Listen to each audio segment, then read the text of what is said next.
Clostridium सोवियाई नामक जीवाणु। ये बात कंफर्म हुई? फिर अगला दूसरा में क्या दिया है हमारे सामने?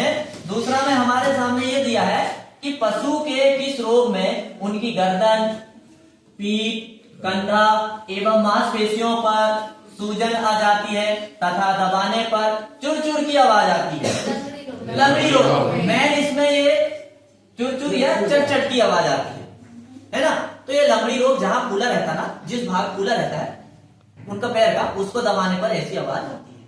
फिर इसके बाद में हमारे सामने है अगला प्रश्न जो है वो ये है कि किस पशु के झालर, कंठ पर सूजन, सांस लेने से घुरघुर की आवाज, सांस लेने से घुरघुर, यहां घुरने लिखा है, क्या लिखा? घुरघुर की आवाज आती, घुर की आवाज किस रोग के लक्षण है? किस रोग के लक्षण है? गलघोंटू का। क्योंकि ये देखो झालर मतलब वो सामने लटकती है ना, वो गले से संबंधित है। फिर कंठ मतलब अपनी आवाज, कंठ मतलब क्या है? आवाज, जहां से आवाज निकल जाती है वो भाग सूज जाता है। फिर इसके बाद में सांस लेने में दिक्कत होती है, तो सीधी सी बात है गलघोंटू के लक्षण है। फिर इसके बाद में हमारे सामने अगला प्रश्न ये दिया है कि किस रोग की रोकथाम के लिए तेलीय महौषध, ये महौषध वैक्सीन का नाम है, किसका नाम है? वैक्सीन का। तो तेलीय महौषध वैक्सीन का टीका दिया जाता है किस रोग के लिए? गलघोंटू के लिए। किसके लिए? गलघोंटू के लिए। विश्व ज्वर को फैलाने वाले जीवाणु का क्या नाम है? बैसिलस इंथ्रेसिस। क्या नाम है इसका? बैसिलस इंथ्रेसिस।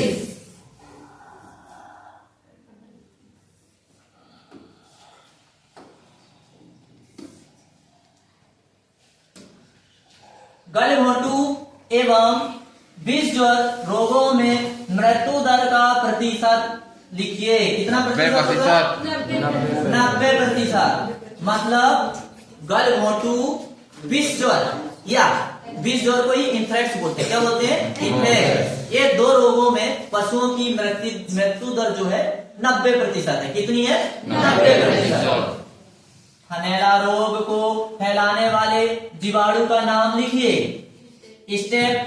स्टेफाइलोकोकाई तथा स्ट्रेप्टोकोकाई, है ना? स्ट्रेप्टोकोकाई। किस पशु के दूध में क्लॉट बनना, क्लॉट मतलब दूध का जमना, क्लॉट मतलब दूध का जमना, स्वाद में नमकीन होना किस रोग का लक्षण है? जब दूध का पीएच मान 7.4 हो जाता है तो क्षारीय हो जाता है। कैसे हो जाता है? क्षारीय। जब क्षारीय होता है तो दूध नमकीन हो जाता है, और ये थनैला रोग के लक्षण है कि नहीं? फिर इसके बाद में क्या दिया है? स्ट्रीप का परीक्षण किस रोग में किया जाता है? किस रोग में किया जाता है? थनैला में। वह बीमारी जिनमें पशु के प्राकृतिक छिद्रों से खून निकलने लगता है, कौन सी बीमारी है? और इसी को क्या बोलते हैं? इंथ्रेक्स बीमारी। क्या बोलते हैं? इंथ्रेक्स बीमारी। छठवा रह गया? अच्छा ठीक, छठवा रह गया, तो छठवा को क्लियर कर लेते हैं। ठीक है, छठवा हमारे सामने प्रश्न है, और वो प्रश्न हमसे क्या पूछ रहा है? हमसे प्रश्न ये पूछ रहा है कि पशु में कौन सा रोग उनकी फैक्ट्री में काम करने वाले श्रमिकों को हो सकता है? कौन सा रोग? मतलब यदि मान चलो जहां पर भेड़ का पालन होता है और उस भेड़ को इंथ्रेक्स बीमारी हो गई, और ऊन काटने का काम कौन करता है? श्रमिक करते हैं। तो वो श्रमिक यदि उस ऊन के संपर्क में जाएंगे जो बीमार भेड़ से काटा गया है, तो उसके जीवाणु जो है किसी माध्यम से वो श्रमिक के शरीर के अंदर पहुंच जाते हैं, और वो श्रमिक को ही इंथ्रेक्स बीमारी हो जाती है। समझ में आया?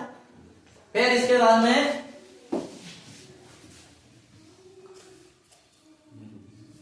अब हम आ जाते हैं मछली पालन